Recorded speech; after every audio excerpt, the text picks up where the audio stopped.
Tu voz es poder. Tu palabra es poderosa. Cuando aprendes a hablar con seguridad, tu mensaje atrae, inspira, influye, provoca y transforma.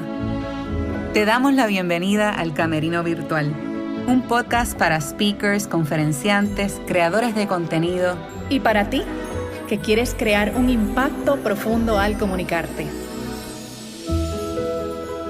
Hay distintos niveles de miedo. Podemos sentir nervios de manera sutil antes de comenzar a compartir tu mensaje, y también podemos sentir fobia, que es un miedo más profundo. La glosofobia es el miedo a hablar en público y proviene del griego gloso, que significa lengua, y phobos, que es miedo. Y hoy vamos a hablar un poquito más sobre este miedo que es tan común, y también vamos dentro de esta serie a ver cómo podemos atender este miedo, cómo podemos reconocerlo, qué distintas ayudas hay disponibles, porque es importante validar el miedo, pero no permitir que tenga el protagonismo dentro de lo que es compartir tu mensaje. Mi nombre es Natalia y me acompaña Marisa. ¿Cómo estás? Aquí Marisa saludándote a ti, Natalia, y a toda la audiencia, y de lo más intrigada porque con todo lo que yo he explorado de los miedos, no sabía que tenía un nombre, así como glosofobia. Suena como hasta me despierta la curiosidad, y te tengo que decir que me di a la tarea de investigar un poquito y hay cantidad de famosos que tú ni te imaginarías que son gente que han pasado buena parte de su vida en la pantalla, en el cine, en la televisión, a pesar de que han padecido una glosofobia atroz. Y eso a mí me voló la cabeza, porque es como que, ¿es en serio que hay actores que padecen de esto? Y sí, y que justamente su terapia para encarar este miedo, para gestionarlo, es exponerse. Exponerse, y es un poco de lo que vamos a estar hablando aquí hoy. Así que tú no permitas que porque haya glosofobia, pánico al público o como le quieras llamar, esto determine tu futuro. Esto determine que tú no vas a hablar en público. Hace poquito me escribió alguien de aquí de la audiencia y me dijo: Marisa, yo soy empresaria y he denegado invitaciones a entrevistas a la televisión, a la radio, a podcast, a hacer lives en las redes sociales. Hace poco me invitaron a un evento en público y me quedé en blanco, no pude contestar la pregunta porque el pánico es una cosa que siento que voy a vomitar, que siento que... Y entonces nos dimos cuenta, de hecho, este tema lo estamos trayendo porque fue uno de los temas que más nos pidieron en la encuesta cuando empezamos la temporada. Así que aquí estamos para compartir contigo información sobre este miedo y darte algunas recomendaciones, como hacemos siempre con relación al tema. Y Natalia, cuéntame, bueno, cuéntales aquí lo que me estabas contando, porque sé de una historia de la vida real. Cuéntanos. Bueno, cuando yo comencé a dar mis primeros pininos en esto como conferenciante y public speaker, yo estaba en el ámbito de la medicina. En aquel entonces estaba casada con el papá de mi hija, que era propagandista médico. Y en una de las conferencias, uno de los conferenciantes importantes que iba a presentar un medicamento no pudo llegar. Este conferenciante no era doctor, ni tampoco era quien investigaba, ni nada por el estilo, sino que era un propagandista médico que era bilingüe. Y mi ex esposo, como en aquel entonces sabía que yo venía del teatro, dijo: mira, Natalia lo puede hacer, dele en el libreto y ella lo puede estudiar. Y entonces, pues así fue que yo comencé, ¿verdad? De manera profesional, porque yo cuando estudié teatro me interesé mucho por lo que era el public speaking, y siempre, todos los semestres tomaba clases y pertenecía a distintos grupos y a distintos clubes. Estuve en oratoria y en forensics, así que como estudiante estuve desarrollándome como public speaker, pero de manera profesional, que me iban a pagar. Pues estas fueron mis primeras experiencias y yo me ponía bien nerviosa porque eran unos temas que yo no sabía y yo no quería fallar porque estaba frente a muchísimos doctores y muchísimas personas del ámbito de la medicina. Así que yo me ponía nerviosa, pero un día en una tarima iba a presentar una señora que todo el mundo la respetaba muchísimo, que ella era doctora, y me encontré con ella antes de entrar y las dos estábamos nerviosas, pero ella estaba nerviosa a un nivel muchísimo más grande y ella estaba vomitando y a ella le tocaba ir antes que a mí. Entonces yo la veía a ella en su proceso y me ponía como más nerviosa, pero a la misma vez como que me tranquilicé porque dije, diache, yo estoy mal, pero esta mujer está bien mal. Y ella vomitó, vomitó, vomitó. Se montó en la tarima, dio su presentación, que de hecho muy jocosa, bien entretenida, muy buena. O sea, la mujer tenía muchas horas de cancha, era una dura haciendo lo que ella hacía y presentaba este contenido que a veces pues puede parecer un poquito aburrido de una manera bien interesante y bien colorida. Cuando terminó su presentación, tuvo, o sea, un standing ovation, todo el mundo se paró a aplaudirle y ella salió del escenario y continuó vomitando. Y me dijo, nena, tranquila, que esto es parte de mi proceso. Así es que yo lo hago, llevo muchos años haciéndolo y si me quedara en mi cuarto y dijera, no voy a venir a dar la conferencia, me enfermo. Así que para mí siempre fue como alguien que me inspiró tanto porque parte de su proceso era reconocer que ella tenía esta fobia.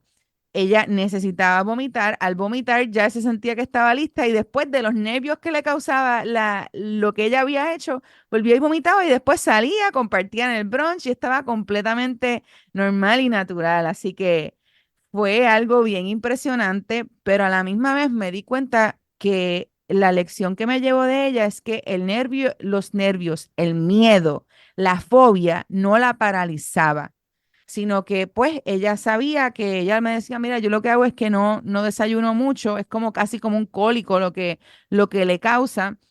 Y después de que termino, puedo comer, puedo disfrutarme el brunch, puedo compartir con todo el mundo y está todo muy bien, pero era una emoción y un sentimiento que se apoderaba de ella, pero ella no permitía que eso le hiriera la posibilidad de compartir su mensaje y de hacer un buen desempeño. Así que aprendí una lección bien poderosa, miré muchísimo más. Después, unos años después, me volví a encontrar con ella, como 3 años después, y seguía con lo mismo. Y ella me dice, es que no lo puedo evitar. Y cada vez que la vi, daba una mejor conferencia y tenía un mejor desempeño. Pero los nervios siempre se apoderaban de ella. Y algunos de los síntomas de la glosofobia más comunes son las palpitaciones y o taquicardias, incremento de la tensión muscular, la boca seca o que te quedas sin palabras, que eso fue lo que le pasó a tu alumna Marisa, el Ujú. temblor de las manos y cambios de voz, sensación de ahogo, como que se te forma un nudo en la garganta, dolores de cabeza y o estómago, náuseas, vómitos y mareos, y puede incluso hasta desmayarte si no buscas una forma de que estos síntomas salgan de tu cuerpo o se manifiesten o controlarlos. Así que Wow. si tú te estás preguntando si tú tienes glosofobia, si tienes tres o más de estos síntomas, cuando vas a compartir un mensaje, quizás puedes tener glosofobia. Si nada más te dan palpitaciones y o taquicardias, que eso a mí me sucede, que a mí me da como una taquicardia antes de entrar, es como una taquicardia acompañada de una emoción, pues esos son unos nervios saludables y naturales, ese frío escénico, ¿verdad? Ese sentimiento, yo me siento cuando me da la taquicardia, ok, ya estoy lista, que suba el telón, vamos a hacerlo. Así que es identificar en dónde estás con el miedo, si es un miedo eh, pues normal o si ya se ha convertido en una fobia, identificarlo te puede ayudar muchísimo y también te vas a dar cuenta que cuando identificas los síntomas y lo que te está sucediendo no tiene el mismo poder sobre ti. Así es, y para que no se sientan raras o raros aquí pensando como que, wow, qué incontrolable. Mira, yo oyendo esos síntomas, Natalia, me sorprende. O sea, que personas puedan llegar a desmayarse. No, te juro que no sabía que podía llegar a tanto. Sin embargo, cuando lees historias como, por ejemplo, personas como Adele, que es una cantante tan, wow, tan icónica y tan imponente en el escenario, tú jurarías que tiene todo bajo control cuando se para en la tarima, en el escenario, y sin embargo ha tenido que acudir a terapias de hipnosis para poder ir a recoger un premio. Esta otra actriz, Nicole Kidman, que cuando ella le fueron a entregar un Oscar en una ocasión, ella decía que no me lo den, que no me lo den, que no me lo den, que no me lo den. Ella no se lo quería ganar con tal de no tener que pararse frente al público. Y tú dirías, bueno, una actriz. No es lo mismo tú estar en el set de grabación con tu staff, que a veces son hasta tu gente de confianza, que pararte frente a personas en vivo, ¿verdad? Y te sorprenderías actores de la talla de Bruce Willis, Harrison Ford. Hay una anécdota de que en una de las grabaciones de Indiana Jones se quedó mudo y no fue un tema de que se le enfriaron las cuerdas vocales, fue que sintió un pánico tan brutal que no le salió la voz. O sea, que tuvo un momento de mutis por este tipo de pánico. Así que te lo decimos para que sepas que no eres un espécimen raro, que no es un tema de que el public speaking es para el que está acostumbrado o para el que tiene una carrera, sino que incluso los que tienen carrera se permiten entrar a estos escenarios donde una y otra vez, como la señora que está aquí compartiendo, Natalia, se exponen una y otra vez y experimentan, trascienden esa emoción que en un momento dado puede ser muy, muy intimidante. Yo te puedo decir que yo me siento bien confiada mientras me estoy preparando. Cuando se acerca la hora, cuando se acerca el momento, me da un poco como a ti, como unos nervios que yo clasifico de sano, pero sí me pasa que no puedo comer. Si yo como usualmente, ahí es que me doy cuenta, porque el estómago tiene muchas terminaciones nerviosas, ahí es que me doy cuenta que estoy más nerviosa de lo que siento. Yo me siento muy tranquila supuestamente, pero no puedo comer, se me cierra el estómago, se me quita el apetito. Si me obligo a comer, me cae mal. Nunca he llegado a vomitar, pero sí he tenido como mala digestión, me da un poco de reflujo si me obligo a comer y ya yo lo sé y yo casi siempre voy en ayuno a mis eventos y después que hablo, entonces es que puedo comer. Y por ejemplo también me ha pasado que abriendo en esos primeros minuto y medio, 2 minutos, que es como el momento de más tensión cuando estás ahí rompiendo el hielo en una conferencia, he sentido como que se me va el aire, he sentido en ese momento en vivo, en el momento de la verdad la sensación, no te puedo decir de que voy a vomitar, pero sí como el jalón es en el estómago de que se me cierra, como que me jala el estómago y no he llegado a esos extremos, pero reconozco que sí, que aunque me pare y me gusta hacerlo, yo también me permito atravesar ese miedo, me permito trascenderlo. Así que Y totalmente después más natural. cuando uno termina, uno siente como un rush energético porque pudiste atravesar ese miedo, porque no dejaste que el miedo se apoderara de ti y ganara, ¿verdad? El reto de tener que sentir esa incomodidad. Y yo siento que eso es una parte muy importante de la conversación del miedo, entender que el miedo nos va a acompañar. No es que el miedo se vaya, no es dejarlo en la gaveta, no es ignorarlo, es saber que el miedo va a estar ahí. Y yo le digo al Así miedo, es. estás aquí, me puedes acompañar, pero la protagonista soy yo, no eres tú, querido miedo. Y para la glosofobia es importante utilizar técnicas como la desensibilización sistemática, en la que la persona se expone de forma gradual a la situación temida. Y hay distintas técnicas que incorporan el humor o prepararte mejor para lo que vas a estar haciendo. Así que hay muchísimas formas de atender esta fobia y de trabajar con el miedo para poder estar junto con el miedo, compartiendo tu mensaje y que te permita hacer el desempeño de tu trabajo y de alzar tu voz, aún con el miedo presente, diciéndole al miedo, puedes estar aquí, pero no eres protagonista. Así que tenerlo bien consciente te va a ayudar a bajarle un poquito el nivel de tensión y a poder trabajar con él, que yo siento que es importante y que también pues valida esa emoción que es muy natural dentro de todos los seres humanos.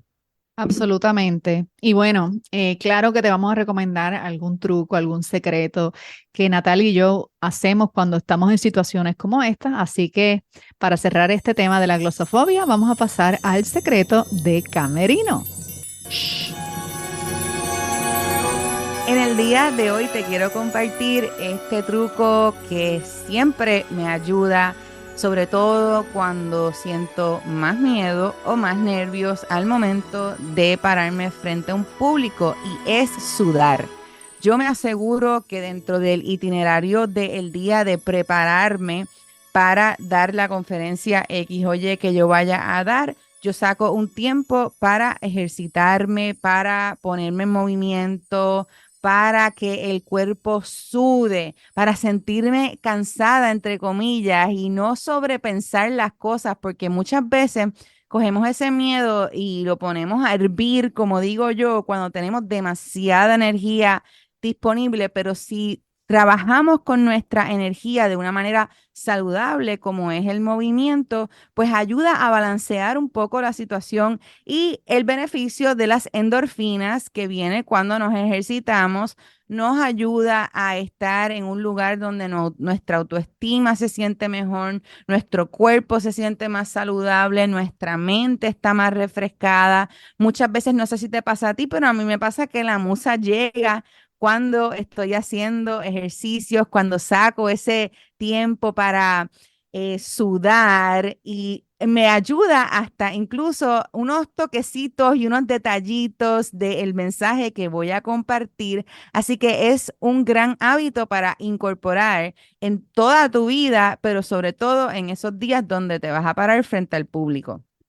Me encanta y es algo que yo también hago. A mí me da mucho con bailar y te voy a confesar algo que me pasó recientemente. Al momento de grabar este episodio, hace aproximadamente una semana, yo estaba en una conferencia en México y no es tanto por el tamaño de la audiencia, sino por el tipo de gente que iba a estar viendo la conferencia, que yo estaba un poco intimidada en términos de que no puedo decir un disparate aquí, esta gente sabe y pues respetamos los públicos. A veces cuando estamos con personas que sabemos, mira, aquí nadie sabe de lo que yo voy a hablar, te da como una confianza, pero cuando tú vas a hablar de cosas donde hay otros expertos que también saben, pues tú sabes que tienes que ser muy exacto, muy correcto.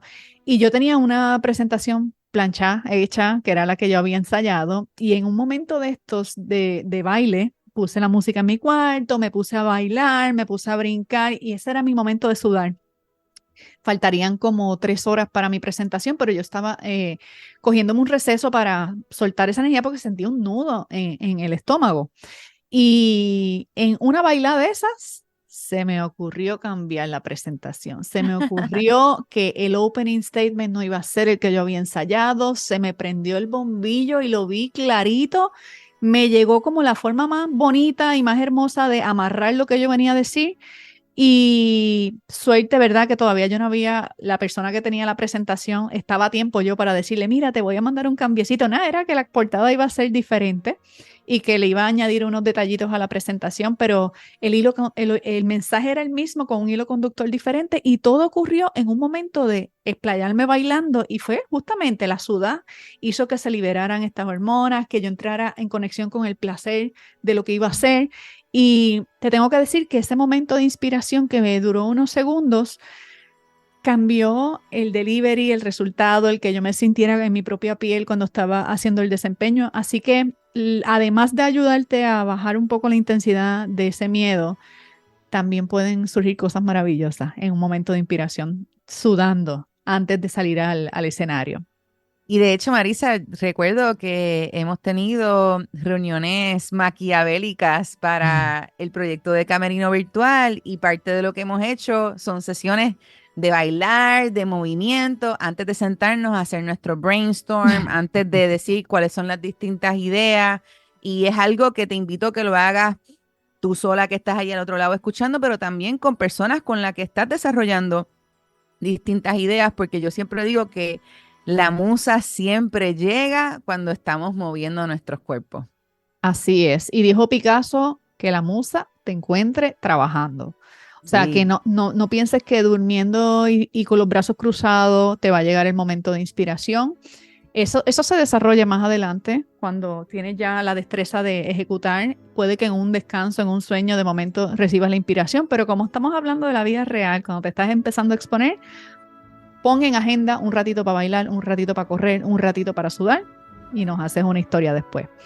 Te damos las gracias por acompañarnos en este episodio. Sabes que estamos por allá en las redes sociales, en Instagram como Camerino_virtual. Nos puedes taguear por allá si este episodio te gustó, lo quieres reseñar o quieres hacer un screenshot y compartirlo con tu comunidad. Nos puedes taguear a Natalia y a mí por allá como Camerino_virtual. Si nos oyes por Apple Podcast o por Spotify o por Audible, allá esas plataformas tienen una sección de reseñas. Nos puedes dejar tu reseña también. ¿Qué te está pareciendo el show? Amamos escuchar tu feedback, déjanos saber, no te lo quedes callado si hay un episodio que te ha volado la cabeza, si hay un tema que no hemos hablado, que tú estás pensando, wow, todavía estoy esperando que hablen de tal cosa, déjanoslo saber, nos puedes escribir un mensajito directo a través de Instagram y bueno, con eso cerramos el episodio de hoy. Gracias Natalia por acompañarme y por este ratito tan divino. Nos despedimos por hoy y hasta la próxima. Bye bye.